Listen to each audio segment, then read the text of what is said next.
Wow, wow, wow. Ciao a tutti, amici. Halo teman-teman semua, ketemu lagi dengan Boombob. Semoga teman-teman hari ini sehat selalu dan yang pasti tetap happy ya.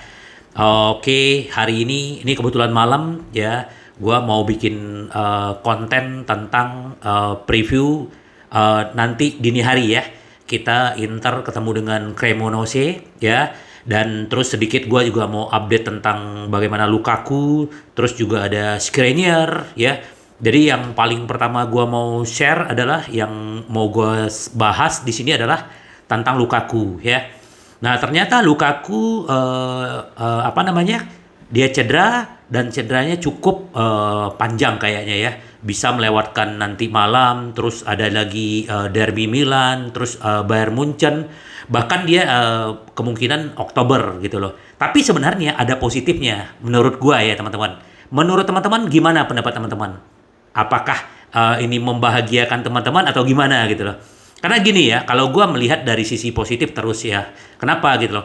Kalau Lukaku cedera, ya komposisi pemain kita kan yang berubah hanya Lukaku mengganti Sanchez ya. Kalau Lukaku cedera, kita masih ada Toro, ada Zeko, dan ada Korea gitu loh. Artinya ya kemungkinan kembali lagi komposisi musim lalu ya. Musim lalu kan komposisi walaupun kita tidak apa namanya Scudetto, tapi kita adalah yang paling produktif ya.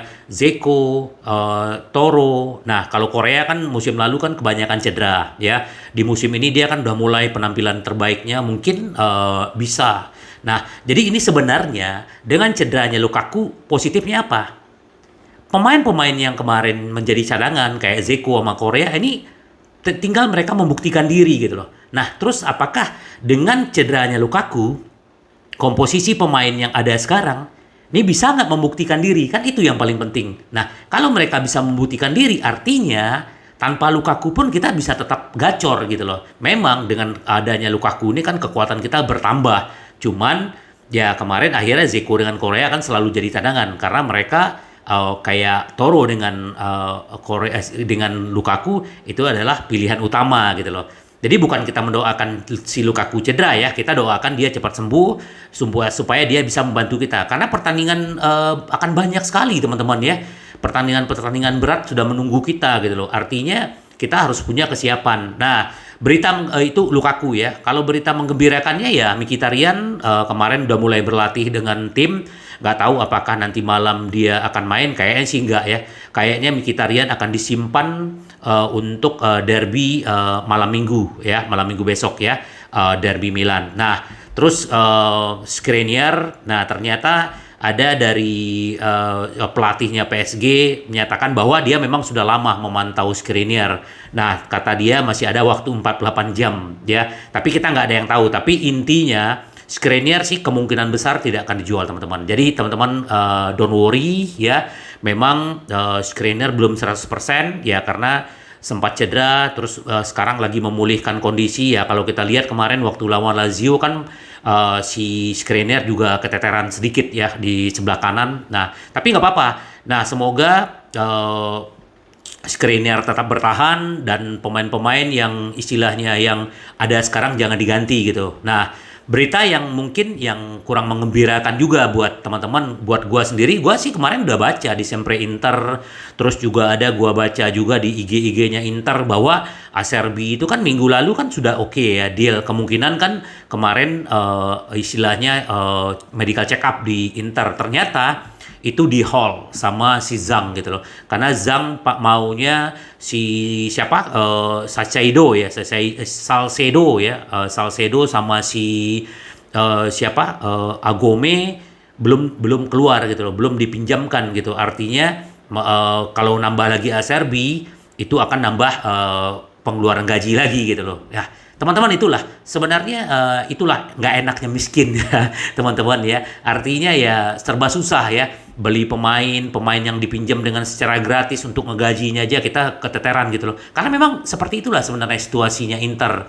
Jadi kita sebagai fans ya Nah, teman-teman, gua mau ganti ya, bukan nyebut teman-teman lagi sahabat Bung Bob ya. Jadi kita sebagai fansnya Inter, kita tetap harus support teman-teman. Karena memang kondisi Inter sekarang itu memang agak memprihatinkan. Tapi kita nggak usah juga bilang Inzaghi out, terus bla bla bla, Zhang out, jual lah apalah segala. Mereka seperti selalu gua bilang di konten-konten gua sebelumnya bahwa mereka sudah memikirkannya semua, teman-teman. Sama-sama gini lah, kalau gue bikin analogi ya. Kalau teman-teman punya perusahaan, ya, perusahaan tidak menghasilkan, bahkan minus terus. Teman-teman harus ngeluarin gaji, biaya operasional. Terus teman-teman mau hire orang, bisa nggak? Nggak bisa, teman-teman. Malah teman-teman pengen mengurangi pengeluaran dan kalau bisa pengurangan karyawan. Kan itu yang terjadi. Seperti itu analoginya Inter sekarang gitu loh. Jadi kalau gue pribadi, teman-teman boleh baca deh ya. Baca tentang artikel-artikelnya Inter, terus seperti apa, bagaimana Inter juga punya hutang ke Otri ya, itu berapa ratus juta gitu. Itu nggak sedikit. Jadi, nah sementara di Cina sendiri kan membatasi Suning ini kan nggak boleh lagi berinvestasi kemana-mana gitu. Artinya nggak boleh lagi gitu loh. Itu yang sedikit ya gua singgung gitu loh teman-teman. Jadi teman-teman ya, sahabat Bung Bob tetap support Inter seperti apapun, bagaimanapun kita tetap harus optimis karena memang komposisi pemain kita sudah komplit, hanya tinggal masalah pelapis De Vrij aja yang kita masih masih kekurangan ya. Kemarin kita Akanji nggak jadi dapat karena ya kemahalan ya. Sementara Acerbi juga, cuman nggak tahu lah bagaimana karena waktu untuk jendela transfer ini kan tinggal 2 hari, sekarang tanggal 29, sekarang 29, 30, besok 31, hanya tinggal 2 hari, nggak nyampe 2 hari ya. Nah artinya teman-teman, ya apapun yang dilakukan manajemen itu semuanya udah dipikirkan. Jadi kita sebagai fans ya, sahabat Bung Bob, jadi tetap memberikan yang terbaik dukungan kita ya. Nah satu lagi sahabat Bung Bob, sedikit gua mau preview juga bagaimana nanti pertandingan dini hari. Teman-teman pastikan ya 1:45 waktu Indonesia Barat teman-teman melek ya. Kalau gua biasanya tidur dulu sahabat Bung Bob.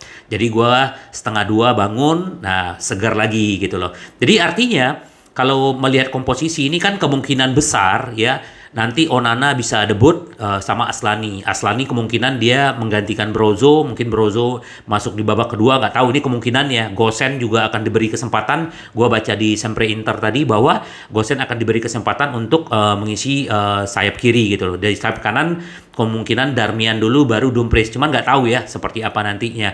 Nah kita juga akan ketemu dengan pemain Inter itu sendiri gitu loh. Radu pasti pengen membuktikan diri juga. Ya memang udah 3 pertandingan Radu ini bagus walaupun dia melakukan blunder kemarin, cuman penyelamatan dia bagus banget. Nah sebenarnya Inter harusnya memantau terus nih Radu ini asal dikasih kesempatan dia punya potensi yang besar sahabat Bung Bob ya. Jadi mari malam ini yang paling penting gua sih nggak bahas detailnya seperti apa.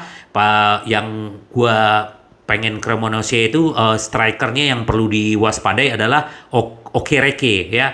Kalau nggak salah di musim lalu dia main di klub Serie A, gue lupa ya. Tapi itu juga dia anaknya cepet juga gitu loh. Nah kan kita komposisi pemain kan hanya minus Lukaku sama Mkhitaryan. Nah semoga aja nanti pagi kita mendapatkan hasil yang positif dan menang.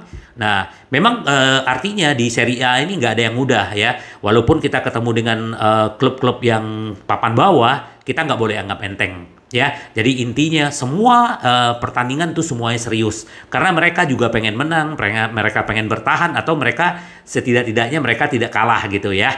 Jadi sahabat Bung Bob, untuk malam ini cukup konten gua. Kita tunggu lagi pembahasannya besok seperti apa hasilnya pertandingan.